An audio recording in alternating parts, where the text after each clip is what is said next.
For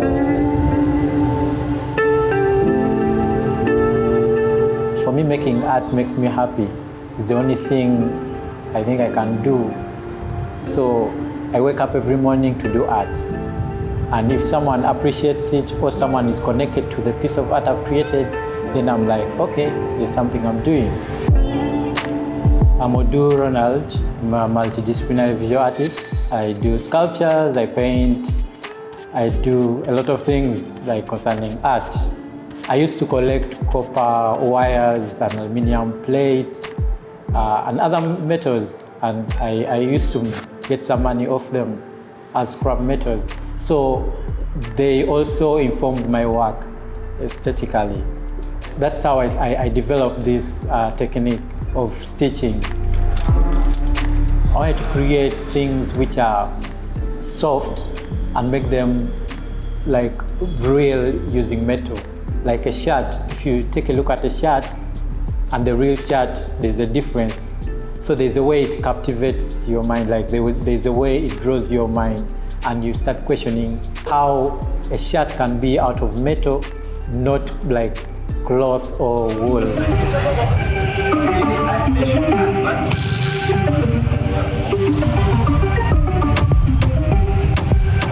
So we are at Nata Road, where I buy the printing plates from, the ones I use to create art. So right now, let's go and see my guy who sells me the pieces. Yeah, let's go.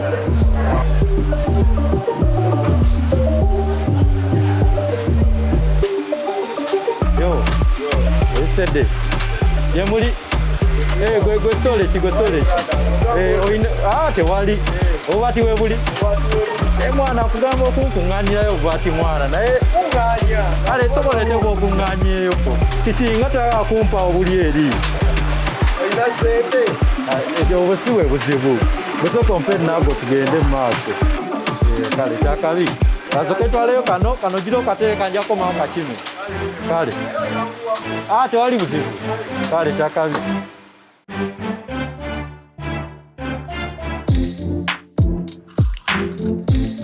So this is my second last stage, which involves stitching with copper wires, stitching together aluminum printing plates.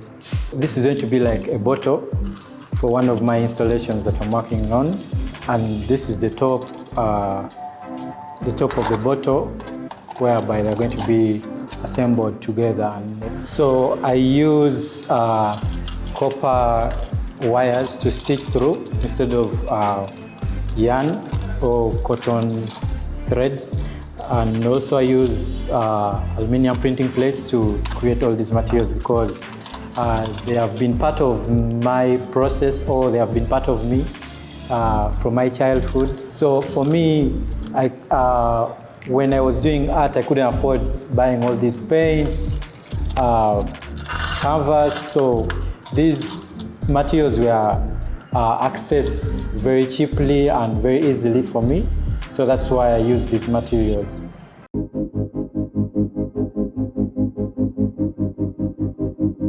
A lot of people have been saying my work is about current affairs, it's very political, but for me, I think that is what I feel, like I have to, that is the urgency, like what is urgent right now, like we have to talk about.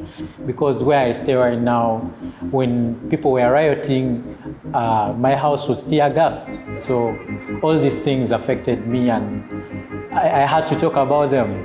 There are also other things which I also embed in my work, like my personal life, my challenges, all these things. But basically, my work is more influenced by what is happening around me.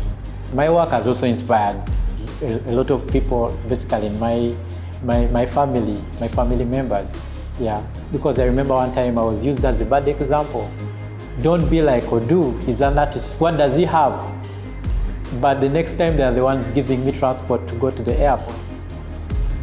I didn't even ask them, so which means my work is being is impactful. Yeah, so I believe if you ask someone who works with aluminium, they'll tell you Odur. The Silhouette Project residency. Wow, it was an amazing one, though it was very challenging.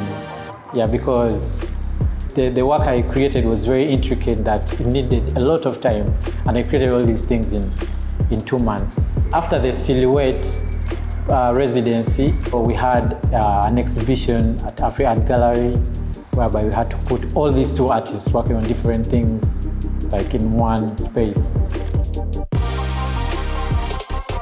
The imperfection and the perfection in my work was the material. First of all, it looks real, but then it wasn't real because of the metallic aspect of it. Like the shirt, the shoes, the laptop. The turn-up of the exhibition was amazing to me. There are a lot of people who came through, art critics, art enthusiasts, art curators, and I had some little bit of conversations with them about the pieces, and they gave me their view. But what blew my mind was the way people engaged with my work. The visual art scene in Uganda is quite confusing to me. I'm still learning. I don't know if I'll ever graduate from it, though. But for me, at least the people, leave alone the visual art scene, but the people in Uganda, I think they should start also appreciating art. That is the only thing I can say.